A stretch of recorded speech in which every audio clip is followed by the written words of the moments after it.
Welcome to our deep dive today. We're going to be exploring UFOs.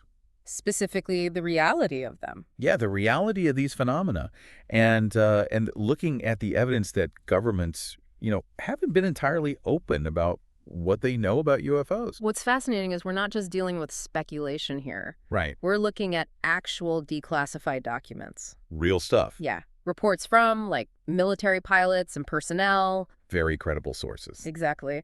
And we're going to kind of dive into how this whole subject has been handled, especially by the U.S. government.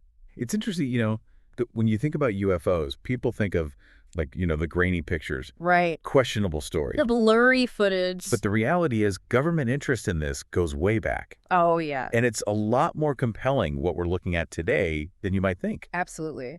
One of the earliest examples is Project Sign. Project Sign. This was initiated by the U.S. Air Force back in 1947. Okay. So right after Roswell. Exactly. Right after Roswell. The public was really captivated Yeah, everybody was talking about it. by this idea of these unidentified objects in the sky.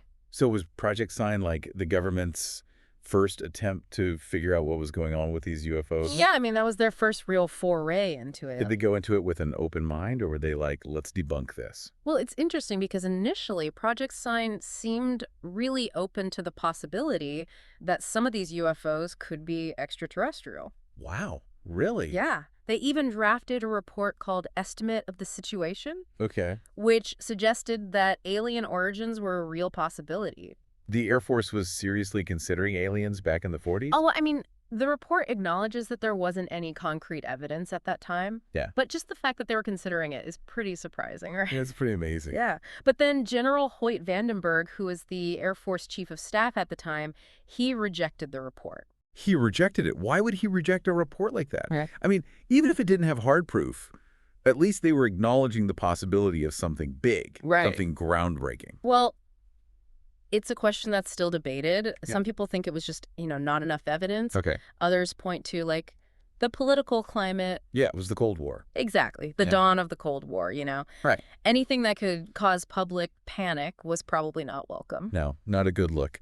So did the Air Force just give up on UFOs after that? It seems like they were just getting started. They didn't give up. Project Sign became Project Grudge in 1949. Okay, Project Grudge. And what was different with this one? Well, Project Sign was open to different explanations, Okay. but Project Grudge had a very specific goal to explain away UFO sightings. Explain them away. So they went from let's figure this out to let's debunk it. Yeah, Yeah. pretty much. They were focusing on saying that these sightings were misidentified aircraft or weather phenomena, Okay. hoaxes, even psychological factors. Yeah. So did that work? I mean, was that successful? It might have been successful in terms of calming public fears, maybe. Okay. But when you look at how they did it, it's kind of questionable. Give me some examples. What do you mean? Okay, the Gorman dogfight in 1948. Gorman dogfight. A pilot named George Gorman. Okay. He said he was chasing this glowing orb. Okay. It was outmaneuvering his fighter plane. Wow. Project Grudge said it was a weather balloon. A weather balloon? Come on, that doesn't sound very likely. Yeah, I know, right? A weather balloon outmaneuvering a fighter jet? I don't think so. Yeah, that's just one example. There's another one, the Chills-Whitted encounter. Same year. Same year, yeah. These two commercial pilots, they described this torpedo-shaped craft. Okay. With lit-up windows. It was speeding past their plane. What'd they say it was? A meteor. Really? Yeah. It seems like they were sticking to these everyday explanations no matter what. But were there any cases that they just couldn't explain? Well, what about all those green fireballs people were seeing Yeah. in the late 40s? Near military bases. Exactly. Near nuclear facilities. And they were just oh, that's atmospheric phenomena. I feel like there's a pattern here. Anything unusual they just explained away? Yeah. It's suspicious. Were there any they couldn't explain away? Any that they had to admit were genuinely unidentified? There were a few. Okay, good. One that stands out is the Carson Sink incident in 1952. Carson Sink, okay. 2 Air Force pilots saw 3 silvery delta-shaped craft Wow. flying in formation super fast. Okay. What did Project Grudge say about that one? They couldn't explain it. They couldn't? Nope. Some people said maybe it was a secret military aircraft, Okay. but officially it remained unexplained. It makes you wonder, Even with their debunking, there were still some they couldn't figure out. Right. Makes you think, like, was their skepticism really based on evidence, or was there something else going on? That's the question, isn't it? And even some people involved in these projects started voicing their concerns. Like who? Well, like J. Allen Hynek, Okay, I know that name. astronomer and ufologist who worked on Project Grudge. He became one of their biggest critics. Really? Yeah, he even called it a public relations campaign. Not a scientific endeavor. Yeah. Wow, that's a pretty harsh statement coming from someone on the inside. It is, and it shows that people were getting frustrated with how these investigations were being done. So we're seeing this shift from, like, initial curiosity to actively trying to debunk everything. Exactly. Makes you wonder why. What were they so afraid of? That's a good question. And it's something we'll keep exploring as we go deeper into the history of UFO investigations. So far, it looks like the government's approach to UFOs has been kind of complicated. Yeah. Maybe not always about being transparent. You could say that. We're just scratching the surface here. Yeah, we are. And in the next part of our deep dive, we'll look at the transition to Project Blue Book Okay, Project Blue Book. and see if this pattern of like skepticism and controlling information, if that continued. Picking up where we left off, Project Blue Book started in 1952. Okay, so Blue Book, new project. It seemed like a move towards a more systematic, scientific approach. Okay, so did the Air Force finally decide to take these sightings seriously? Was Blue Book a real attempt to, figure out what was going on? Well, it's a little complicated. Blue Book did expand things. Like they investigated more and they tried to be more thorough in how they collected and analyzed data. Some more data, more analysis. But that skepticism from Project Grudge, it was still there. It's like they were saying, we want to be scientific, but were they really open to something extraordinary happening? Yeah, that's the question, right? Blue Book, they got a ton of data, over 12,000 sightings. Wow, 12,000 reports. That's a lot of potential UFOs. Yeah. Did they find anything conclusive in all that data? Any smoking guns? Officially, Project Blue Book said most of those sightings could be explained. Just normal stuff, misidentified. Sounds familiar. Yeah, right. Like, oh, it's just a plane or whatever. No. But there's a BUT. Okay, I like butts. They admitted that a small percentage, like around 700 cases, they couldn't explain those. 700 cases they couldn't explain. Even with their skeptical approach. Yeah. What are some of these unexplained cases like? Give me the good stuff. Some of them are really strange, even now, One that really sticks out is the Washington, D.C. radar incident. This was in 1952. DC radar incident. Yeah. Multiple radar operators at different spots, like even at National Airport, they picked up these weird blips on their radar. And get this, it was over restricted airspace. Restricted airspace, like over the White House, the Capitol building. Yep, right over them. Okay, unidentified objects over DC. Yeah. That must have caused a panic. Oh, it did. They scrambled jets. But when the jets got close to the objects, they vanished. Vanished. Like poof, gone. And then when the jets turned around to go back, the blips came back on the radar. So it's like they were playing a game with the jets. A high-stakes game. It really was. So what was their explanation for that one? What'd they say? They said it was weather inversion, Weather inversions. but a lot of people didn't buy it, even back then. I can see why. This incident, it's like a classic example of a UFO case that just doesn't make sense with any normal explanation. It's amazing that even with radar, they could just disappear like that. I know, right? And the DC thing wasn't the only one. They had tons of cases with radar tracks. Sometimes people even saw the objects too, and they just couldn't explain them away as, like a plane or the weather or something. Makes you wonder what kind of technology could do that. Assuming it IS technology. Right. What could move like that? It's a question that people have been asking for decades. And even some people in the government, they started having doubts about the official explanations. One of the biggest critics was J. Allen Hynek. Oh yeah, him again. Didn't he work on Blue Book too? We talked about his criticism of Project Grudge earlier. He did.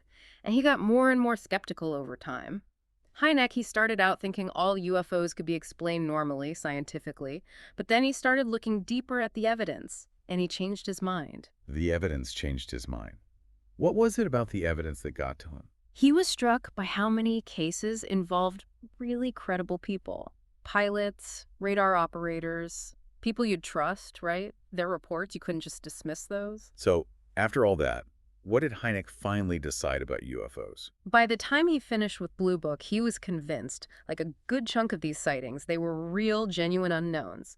He went public, criticized the Air Force, said they were more interested in debunking than figuring out the truth. That's a pretty strong statement coming from someone who's working on the inside. It is, and it shows there were other people in Blue Book and in the intelligence community who felt the same way, like they were hiding the truth about UFOs. It's like there were two realities, right? The public story where they're downplaying everything, and then behind closed doors, they're admitting something extraordinary might be happening. That's a good way to put it. And that tension between what they were telling people and what some people knew or suspected, that continued even after Blue Book ended. So what happened when Blue Book shut down in '69?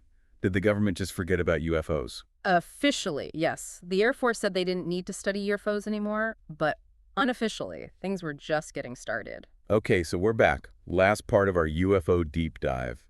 And if you remember, we left off with Project Blue Book shutting down back in '69. Right, 1969. Officially, that was supposed to be the end. No more UFO investigations from the U.S. government. The end, huh? But did it really end? That's the question, isn't it? The official line was no threat to national security and, we don't need to study this anymore. Sounds pretty final. Yeah. But you said behind the scenes, things were different. What's going on behind the scenes? Secret government stuff? Cover-ups? This is where it gets interesting. Oh, it gets interesting, all right, and maybe a little unnerving. There have been a lot of rumors, allegations, even from pretty credible people saying the government never stopped looking into UFOs. Credible people, huh? Okay. Give me names. We're talking serious folks or just, conspiracy types with wild stories? We're talking high-ranking military, intelligence officers, scientists even. People saying they were involved in, secret programs about UFOs. One name you might recognize is Luis Elizondo. Elizondo, yeah. He was in charge of some Pentagon program that looked into UFOs, right? Exactly. The Advanced Aerospace Threat Identification Program. ATIP. ATIP. Catchy. Yeah. And it went public in 2017. Big news. Because it confirmed, yep, the Pentagon was still investigating UFOs, or UAP as they call them now. UAP. So after Blue Book was shut down, what was this ATIP actually doing? What were they investigating? Elizondo says they were mostly analyzing reports and videos, encounters with these unidentified aerial phenomena. Some of those videos even got released to the public, remember? Objects doing crazy maneuvers, impossible stuff. Oh, yeah, I remember those videos. Things zipping around, changing direction like it was nothing, defying physics. What did the Pentagon say about those? They admitted ATIP existed, but tried to downplay it. Said it was mainly about, possible threats from other countries, advanced tech that we didn't understand. Right. But Elizondo says different. He says they were looking into something much bigger. So what happened to ATIP? Is it still around, or did they shut it down like Blue Book? It's hard to say. Officially, the Pentagon says it ended in 2012. But some people think they just changed the name, reorganized, kept it going in secret. Classic government secrecy. Give the public just enough to shut them up, but keep the real stuff hidden. We've seen that pattern over and over with UFOs, and it makes you wonder why. Why all the secrecy? What are they so afraid of? Yeah, that's the big question. If these things are truly unidentified tech we don't understand, wouldn't that be like the biggest discovery ever? Why not tell everyone? Lots of theories out there. Fear, panic, national security. Maybe they just don't know what to do with something this big. Changes everything we think we know. It's wild to think about. But you know what? The whole UFO conversation has changed. It's not like it used to be. Totally different now. You've got scientists, military folks, politicians even, openly talking about UAP. It's not taboo anymore. It's like the evidence is piling up, more and more credible witnesses, the public wants answers. They had to acknowledge something was going on. Exactly. And that shift, that's bringing some hope. Maybe we'll actually get some real answers. There are investigations happening right now, government and private, using all the latest tech and science. It does feel like something big is happening. Yeah. Maybe we're close to figuring this whole thing out. We might be. And for everyone listening, stay curious, keep your mind open, and don't be afraid to question the official story. We've come a long way since those early days. Project Sign, Project Grudge, all that. From little green men to real science. The truth about UFOs is out there, just waiting for us to find it. And the journey to find that truth? Man, it's been a wild one, full of secrets, skepticism, and moments that just blow your mind. Who knows, maybe someday soon we'll have the answers. But until then, the truth was here.